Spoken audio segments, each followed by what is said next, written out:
Selamat pagi Bapak Ibu semuanya. Assalamualaikum warahmatullahi wabarakatuh. Salam sejahtera untuk kita semua. Hari ini saya mohon maaf mengganggu waktu Bapak Ibu. Untuk Bapak Ibu dapat mendengarkan apa yang saya programkan di sekolah ini. Terima kasih di kesibukan Bapak Ibu mau menyelakan waktu untuk saya dapat presentasikan program saya berjudul Bocah Dudu Dolanan. Bocah Dudu Dolanan. Kenapa sih saya mengambil judul ini? Karena saya melihat pemuda atau remaja atau siswa-siswi di tempat ini itu banyak anak-anak yang jarang memainkan permainan tradisional, jarang memainkan dolanan-dolanan yang ada di daerah mereka. Jadi mereka banyak sekarang itu bermain gadget dan jarang bermain dengan teman sebayanya. Maka oleh sebab itu saya mengambil judul Bocah Dudu Dolanan, Bocah Dudu Dolanan. Latar belakang dari apa yang saya ketik ini adalah melestarikan permainan tradisional memiliki latar belakang yang sangat penting, terutama dalam menjaga identitas budaya, memperkuat nilai sosial, dan melibatkan generasi muda dalam aktivitas yang mendidik dan menyenangkan. Berikut adalah beberapa alasan utama mengapa melestarikan permainan tradisional itu penting. Jadi permainan tradisional itu penting untuk menjaga identitas budaya kita, Bapak Ibu. Yang pertama adalah alasan yang pertama menjaga identitas budaya dan warisan lokal. Karena sudah dari zaman kita kecil, mungkin di sini ada guru senior Bu Tiwi, mungkin Bu Tiwi waktu kecil juga sangat sering memainkan permainan-permainan seperti gobak sodor, seperti egrang dan lain sebagainya. Oleh sebab itu menjaga identitas dan warisan lokal dari para leluhur kita. Yang kedua, mendidik generasi muda. Yang dimaksud mendidik generasi muda ini adalah di mana generasi muda itu dapat bersosialisasi dengan teman sebayanya, bisa bergotong royong, bisa bekerja sama melalui permainan tradisional ini. Yang berikutnya, membangun kebersamaan dan persatuan. Jelas setiap permainan pasti ada kebersamaan dan persatuannya, Bapak Ibu. Yang keempat, melestarikan kearifan lokal. Itu adalah latar belakang dari permainan tersebut. Berikutnya, tujuan saya membuat program ini adalah mengenal dan melestarikan permainan tradisional sebagai bagian dari budaya lokal. Yang kedua, mengembangkan keterampilan motorik dan koordinasi tubuh melalui permainan tradisional, menumbuhkan rasa kebersamaan, kerjasama, dan sportivitas dalam kelompok, menciptakan karya sendiri berupa egrang yang dapat digunakan dalam permainan. Tujuannya itu ada 4 ini, Bapak Ibu semuanya.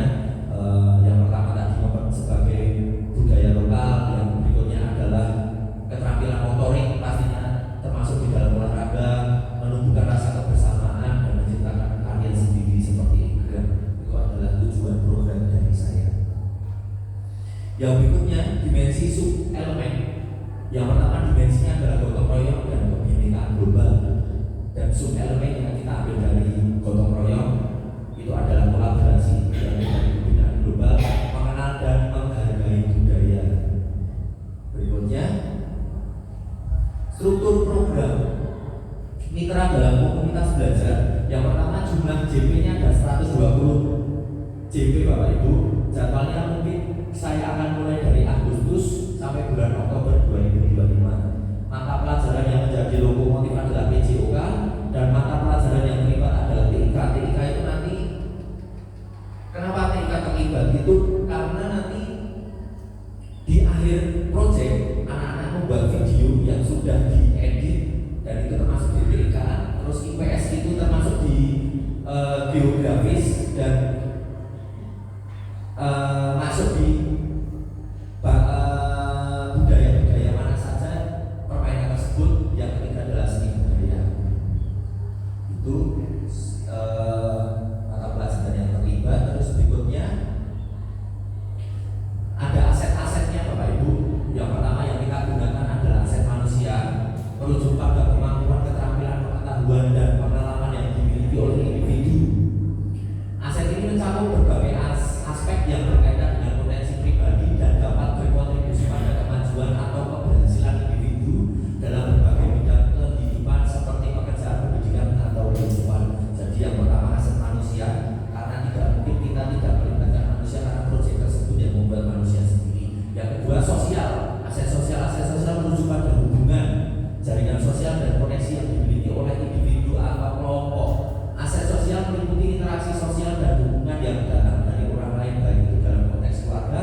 Jadi rencana kegiatannya Bapak Ibu nanti di kegiatan P5 ini, nanti saya masukkan ke dalam P5. Rencana kegiatannya adalah siswa menganalisis jenis permainan tradisional yang berada di daerah mereka dan mengelompokkan berdasarkan daerah. Jadi nanti anak-anak menganalisis dulu, menyebutkan dulu, nanti menjelaskan dari daerah mana permainan tersebut.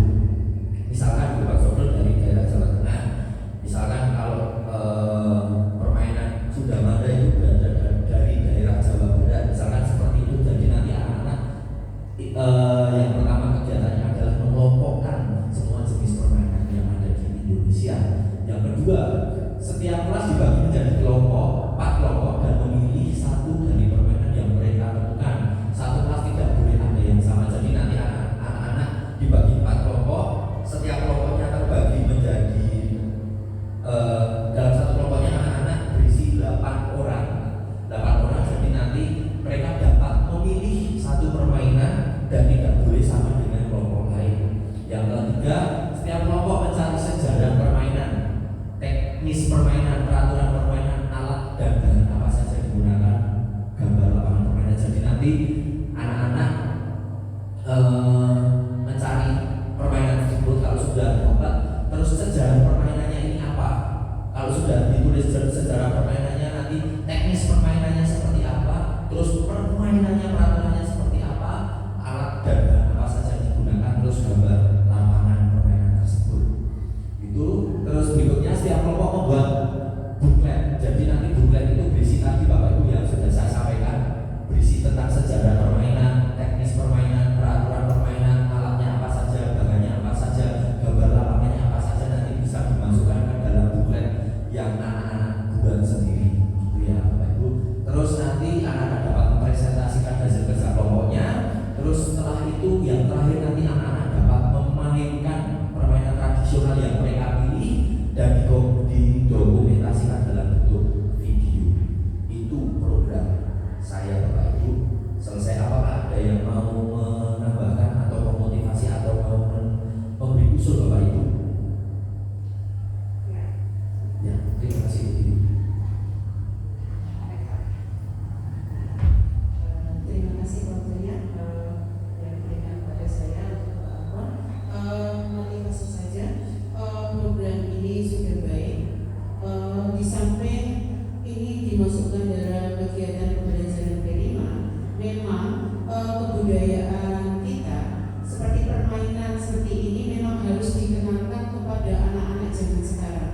Jangan sampai budaya kita ini akan punah, justru akan dimainkan oleh anak-anak yang ada di luar negeri.